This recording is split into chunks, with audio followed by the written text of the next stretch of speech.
Naseehah, inshallah.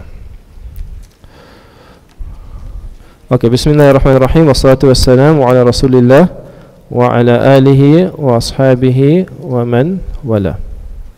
Last week, what did we speak about last week? Starter pack.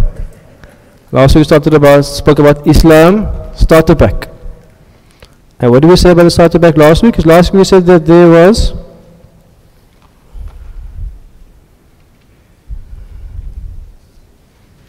what is his name again now? Piaget. No.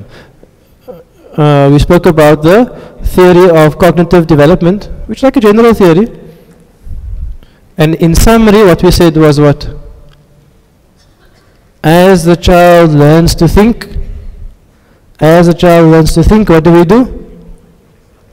We take them away from Islamic learning and we leave them with what?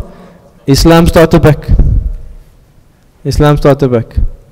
Then the child enters this complicated world of teenagehood and young adulthood and philosophies and worldviews, and all they have is what? Islam starter pack. And the damage from that is huge. The damage is huge. Because continuously after that, the child is going to see the Islam as irrelevant, as outdated, as insufficient, as inferior, as unsophisticated. All of those issues they're going to have about the Islam. They won't voice it necessarily. And you may be in the same space.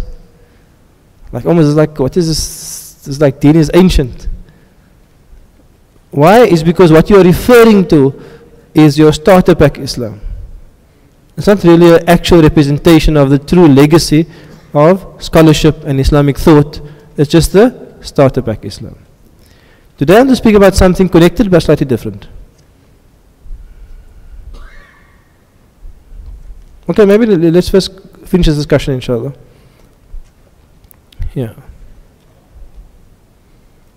I mean, so you have your career, your kind of own psychology, your tertiary studies, your own relationships, your own personal vision, all of these things, your lifestyle, politics, economics, you face all these range of things within your real life, and then your starter packs in the corner there. That's your like wudu and salah. Islam is only wudu and salah. Nothing else, eh? Oh, zakah and hajj and fasting. Anything else? That's it. I'm being sarcastic, obviously, this much. But I'm saying in starter pack Islam, that's it. There's no psychology, there's definitely no economics, there's no contract law, there's no ethics, there's no values, there's no morals, like there's no statehood. Like it's almost like all of these things don't exist. It's just like the ibadat, and that's my Islam, and all the other stuff is separate. Everything belongs to Allah. Everything belongs to Allah. And He is the Malik and the Malik. He is the owner and the king of everything. And do you think nothing, there's things that don't relate to Him? Everything relates to Him. Everything relates to Him. And He has guided us in all ways. So a good place to start is always the Quran, and from the Quran the sciences grow. Allah says something, two interesting ayahs when Allah speaks about tadabbur. Allah says, أَفَلَا يَتَدَبَّرُونَ الْقُرْآنَ وَلَوْ كَانَ مِنْ عِنْدِ غَيْرِ اللَّهِ لَوَجَدُوا فِيهِ اخْتِلَافًا كَثِيرًا. Do they not ponder in the Quran? Had it been from other than Allah, they would have found in it ikhtilaf, contradictions, kathira, and abundance of contradictions. Is finding contradictions an intellectual exercise or a spiritual exercise? Allah is saying, did they not ponder upon the Quran? And if it had to be from any being besides Allah, you'd find contradictions in the Quran. Is finding contradiction an intellectual exercise or a spiritual exercise? It's an intellectual, rational mind exercise. You understand? So I was telling you to ponder, and part of the pondering is to use your mind, to think, to apply your mind. Then Allah says, أَفَلَا يَتَدَبَّرُونَ الْقُرْآنَ أَمْ عَلَىٰ قُلُوبٍ أَقْفَالُهَا. Do they not ponder about the Quran? أَمْ عَلَىٰ قُلُوبٍ, or upon their hearts are they أَقْفَالُهَا. أَقْفَال, locks, أَقْفَالُهَا, Do they have locks, the locks of it, locks of their heart? When you speak about your heart, what do you speak about? Obviously the heart can think, but the heart generally is to do with it's beyond just rationality. Your heart is beyond just pure rationality. Your heart is a different dimension of you. So, there's an aql part, sure part with a rational part when you're thinking about the Quran, and there's definitely a spiritual part with this, let's say, supra-rational, nothing to do with pure rationality, that affects your being. So the Quran recognizes that your development is beyond just mere cognition. You understand that? Your development is beyond mere cognition, just thinking in abstract terms, thinking in mechanical terms, rational terms, whereas our education system is completely separated. And it's a legacy of the philosophy, because in Western philosophy they have separated between the mind and the body, as if the mind is something and the body is something, and the two don't connect. In Islam we bring everything together, because you are an intellectual being and you're an emotional being and you're a spiritual being and you're a physical being. Everything affects everything. It's a different worldview in Islam. It's a different worldview. Therefore, like in university, it's almost like different universes. They have nothing to do with each other. No. Anyway, so what I wanted to get to was back to when your child, not actually about that, I want to speak about for a few minutes about education. Because this is part of education. Part of education is understanding this paradigm. Another part of education is what? I think what we have done as a generation is that we have not taken personal ownership of our children's education. We have deferred to experts out there that will dictate to you what your child needs. You understand what I mean? You have deferred and say, definitely the WCED is the ultimate guide in education expertise. WCED, Western Cape Education Department. Because nothing beyond that, there's nothing better than that, obviously. Because you understand, we have deferred, like we've given up on our children's education. I want to ask you some critical questions about education. Number one, what in your mind is education? And what in your mind is education for your child? Education, NSC, National Science Certificate, and a good matric, and that 6 subjects equals education. And good math, science, bioaccounting, English and Afrikaans equals education. Is that education in your mind? Number 2, I wanted you to think of this as a trade. You are handing your child to a system, let's say at the age of 6. They're going to hand the child back to you in 12 years' time, 18. So you book them in, 6 years old, they're going to check out, 18, 12 years later. Are you happy with that deal? Are you as parents, are you happy with that deal that I'm going to give you 12 years and you're giving me this back? This back. Are you really happy with that deal? Third thing, whenever you're looking at the system of education, you have to judge the system by its fruits. You understand? Because you have to look at what does the system produce. It's nice to have a system, nice to have nice words, a nice design, a nice paradigms, a nice terms. Show me what the system produces. So show me our wonderful 12-year education system that is reliably producing beautiful human beings. Give me the names of those institutions that are reliably, the average person coming out there is a person of what? Of intelligence, of thinking, of pondering, of ethics, of morality, of a culture of service, of good etiquette. Show me that place. Show me that place. We have reduced our education approach to show me the least harmful option. So you go from school to school, what's going to damage my child the least? That's it's come to such a point now. What is the least damaging option? That's crazy. That's crazy. Next thing.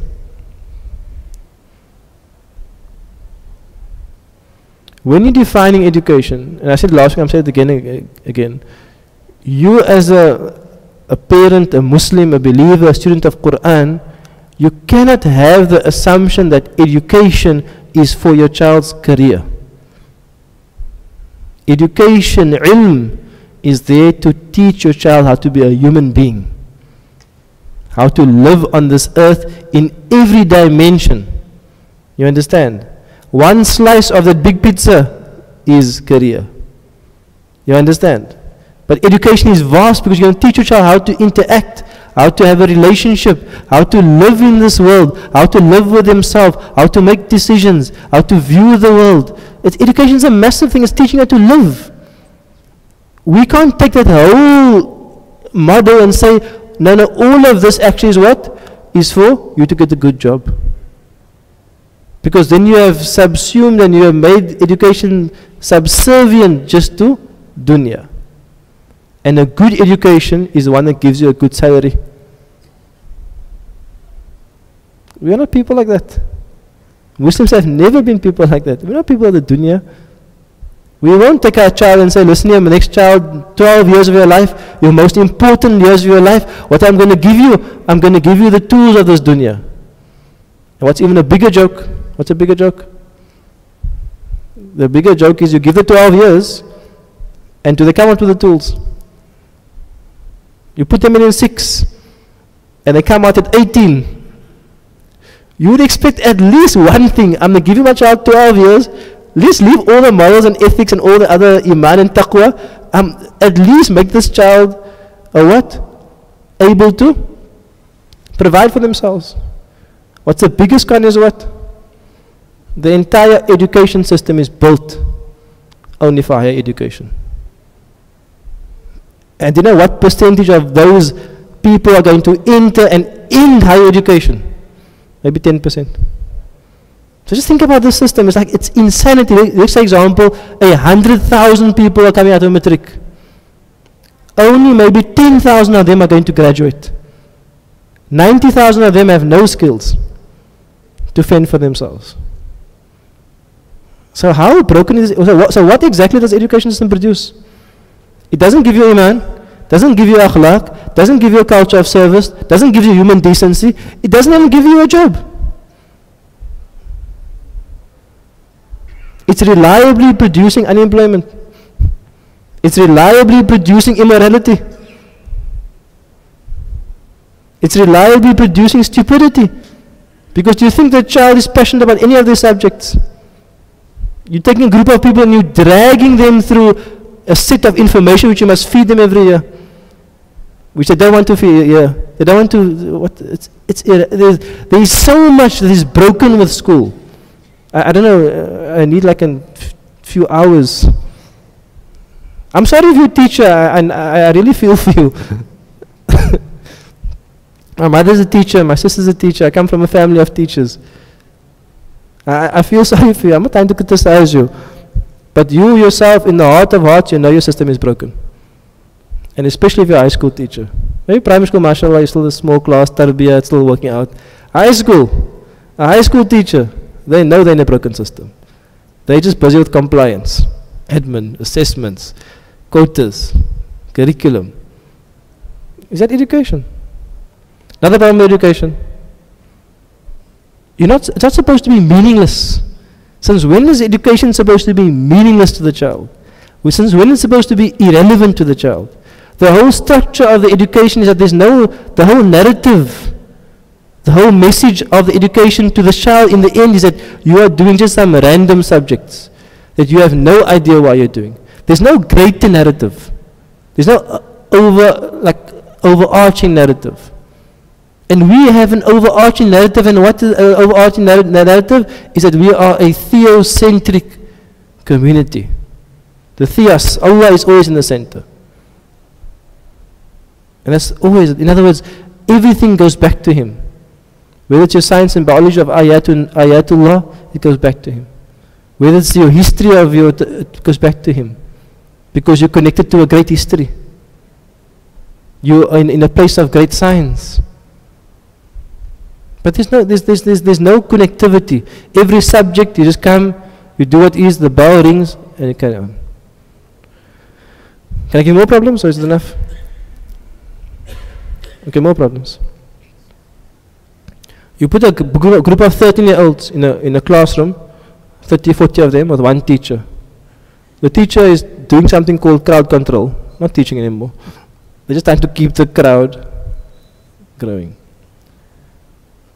Do you think it's a better system that, like, when you're a group of 13-year-olds and you pick a whole group of 13-year-olds and you put them, they're 14, you put them together.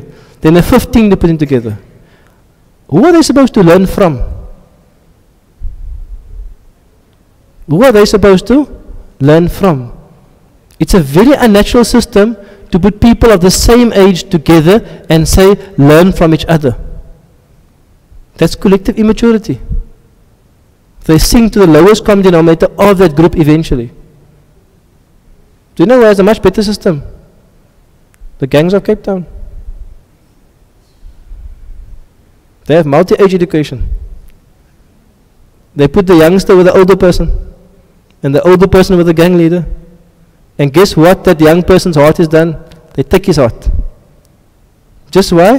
Because there's a natural education between a younger person and a older person. We break that down.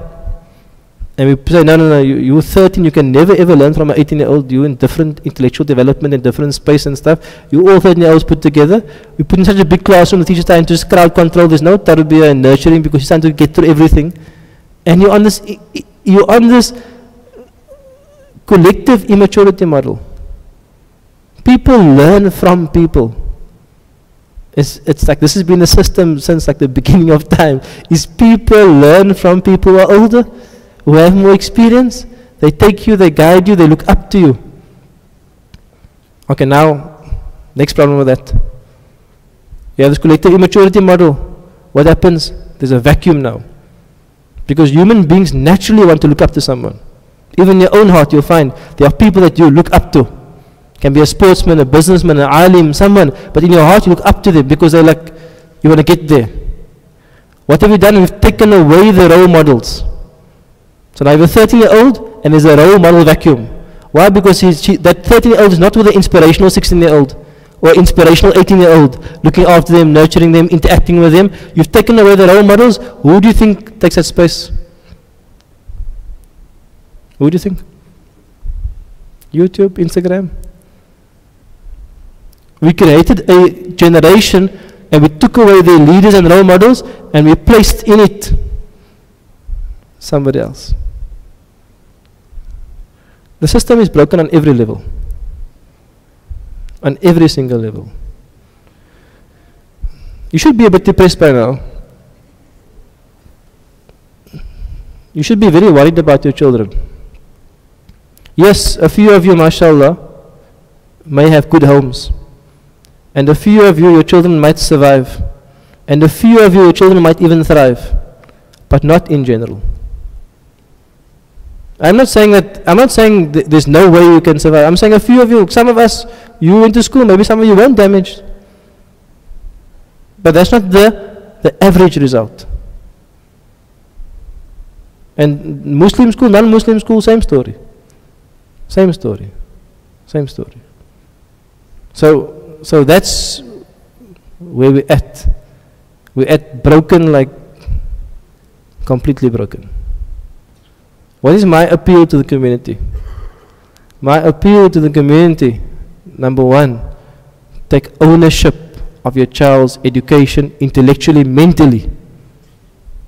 Don't just say, oh, my child has to go to school, let's look at the school. And you know what, really, you can go to the best school. with the best fields and the best swimming pools and the best extracurricular activity and all of those things you can have. You know, it's really going to damage your child. Is that amongst young people, there is such a detrimental lack of morality and ethics. It's broken down. There's no human decency left. In speech, there's no decency. In interaction, there's no decency. In relationships, there's no decency. In respect, there's no decency. In respecting their own bodies, there's no decency. In respecting their own minds, there's no decency. You can choose the best schools, but the problem is you're putting your child into a social group where it lacks so many things. I'm speaking about decency. Let's add one level. What about faith? Do you think there's thriving faith amongst a group of young people? There's no faith. Do you think there's a culture of service? There's no culture of service. That social group is going to destroy your children. Like, and many of you are experiencing it now. And if you're not experiencing now, you're going to come talk to me in 3, 4, 5 years' time, and you're going to say, my child.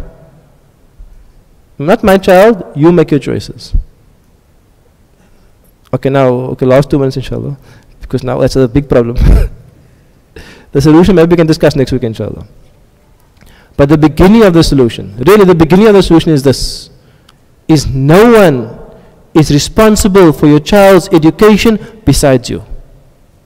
Know that in your heart, Allah gave the child to you. You are that shepherd, you are that maintainer, you are that guardian. Allah gave the child to you. You don't tell on the day of Qiyamah, Ya Allah, but I had to be caps aligned. It's like if your child is struggling, dying, tarbiyah is going, they're losing themselves, you need to do something, you need to act. Number one, you're responsible. Number two, you as a family, even if you have no kids, you must start thinking about it now. You as a family, define for yourself on a blank sheet, what is education to you? And what do you want for your child? Strip yourselves of these paradigms and these constructs and ask yourself, what do I want for my child? I have 12 years now. The child is 6 years old. There's 12 years. There's a long time. What do I want? Because halfway in that 12 years, when they come to 14, 15, 16, the child is gone. They're out of your control. So the window period is even smaller. It's maybe 5 years.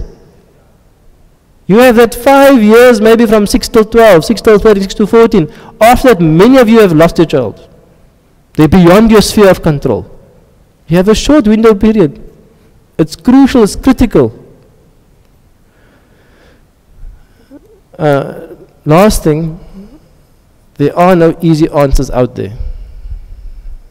You can't come to me after this talk and ask me, okay, so where must I send my child? That is the problem. We haven't built institutes that can produce reliably good children. And good, I mean developed all that nice holistic stuff, all that whatever adjective you want to add there. We haven't built it. And all respect to those people who are trying and trying to minimize the damage, and people who are making an effort. I'm not criticizing them, I'm not saying they're wasting their time, I'm saying they're trying, but sometimes you're trying and you're still failing. And it's wrong for you to say that I'm trying, it's okay. You know, if you're failing, you still have to work harder. And you still have to try to make a change. It's not good enough just to try. You have to try harder. Because the product here is your child's iman, ruh, heart, qalb, aql. It's your child. This is not like a cup or something. This is a human being. It's a human being. It's a serious question. Okay, I have a few questions in the comments, but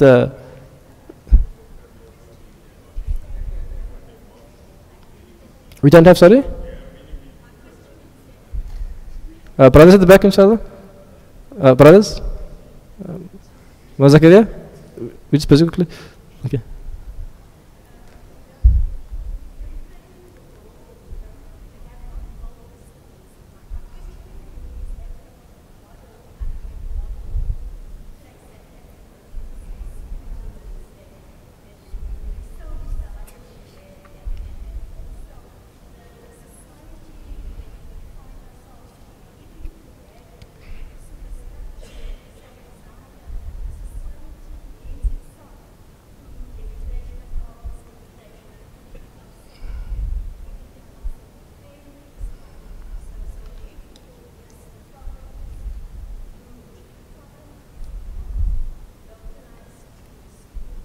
Okay, so good comments. I'm going to end this response to those comments. So the first comment is, do we have a model? The first question again I'm going to ask you again is, have you defined education? Have you looked at the models out there? There's a lot of other models out there.